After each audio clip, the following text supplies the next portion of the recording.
Good morning. Thanks for coming to the meeting this morning, news conference. Jobs and prosperity. These are a part of my campaign platform. They are not either or, they work jointly together.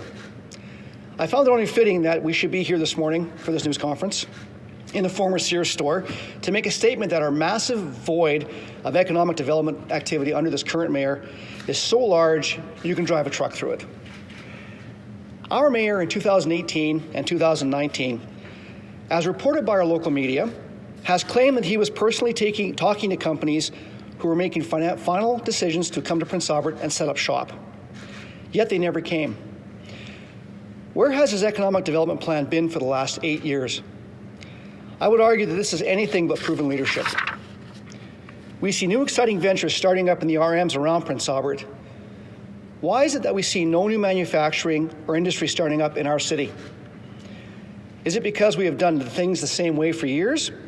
We tell businesses we have land, here's what you must pay for the land. Here are some tax abatements that might be approved by council. And then there's all the paperwork that goes along with this, and that's just the way it is. Yes, we have a Prince Albert Regional Economic Development Authority, PREDA, so this is good for all of us as well.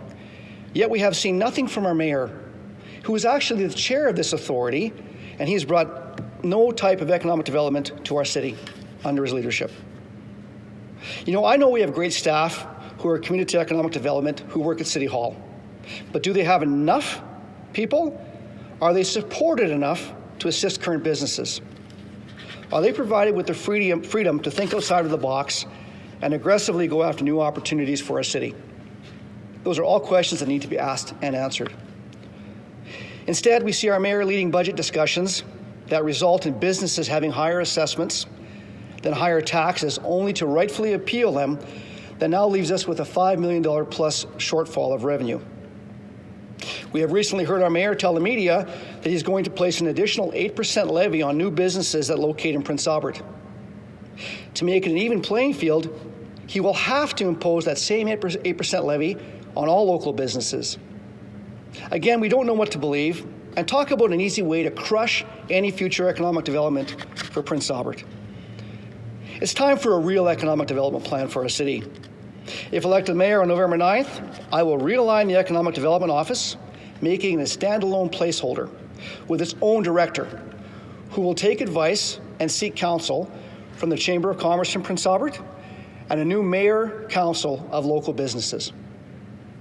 I've said it before and I'll say it again. I am not the smartest individual in the room. Why would I be the one to lead economic development by myself solely? This town is full of individuals with expertise in this particular field, and I will turn to them for advice, as we should.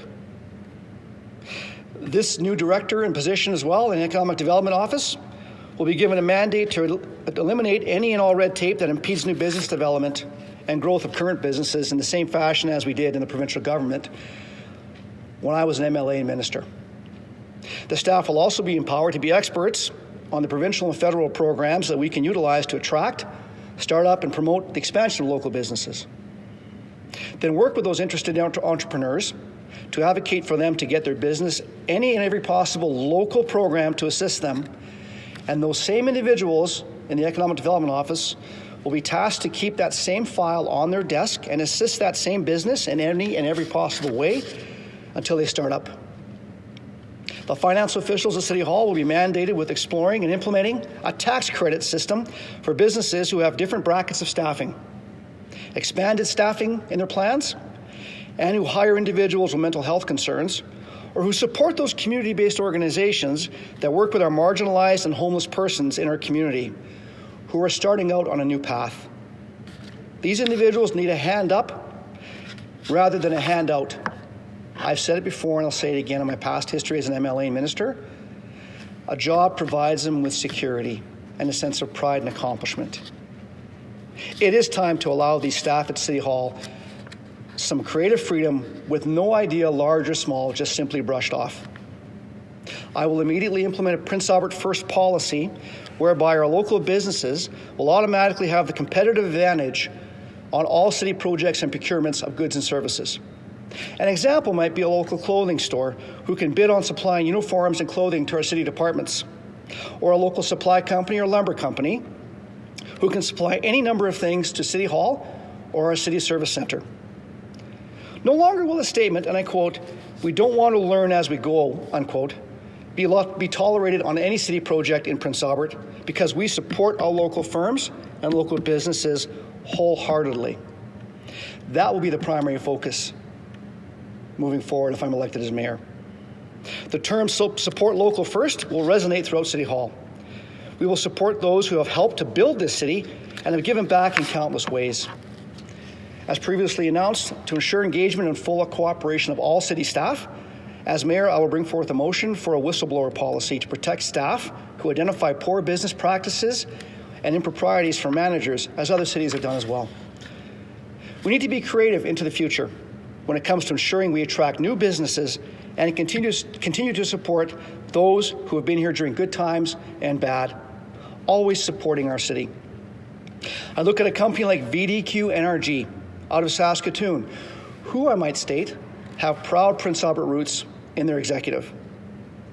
We have an innovative way with this company to turn our garbage into commodities demanded worldwide, and thereby extending our landfill and producing a revenue stream for the city. This company will also be establishing good-paying jobs that will go with the site. If nothing else, at the very least, I will continue to have the discussions I already have had with this company to see what kind of opportunities we have for Prince Albert. On this note today, I announced that if elected mayor on November 9th, I will recommend that the land around the landfill and the land now known as the Green Energy Park north of the airport will be given away free and rezoned if needed to allow any company to put up infrastructure as a way to energize our economic development in Prince Albert. These lands have stood vacant or underutilized for decades. Additionally, all current land available within the city limits will be offered to any company or organization who uses their own capital to establish the business and provide local jobs. The same holds true for currently established businesses in Prince Albert who wish to expand on vacant land. Now is the time to kickstart a local economy, become an overall business incubator, so to speak. Be innovative, think outside the box, and do whatever needs to be done for our city. The short-term goal, of course, is jobs and the housing starts that go along with those jobs, with the long-term goal being additional revenue and prosperity to Prince Albert. I will work hard to make Prince Albert a better place for each person, family, and business. And thank you. I'm Darryl Hickie. I'm running to be your mayor on November the 9th. Thank you for your support.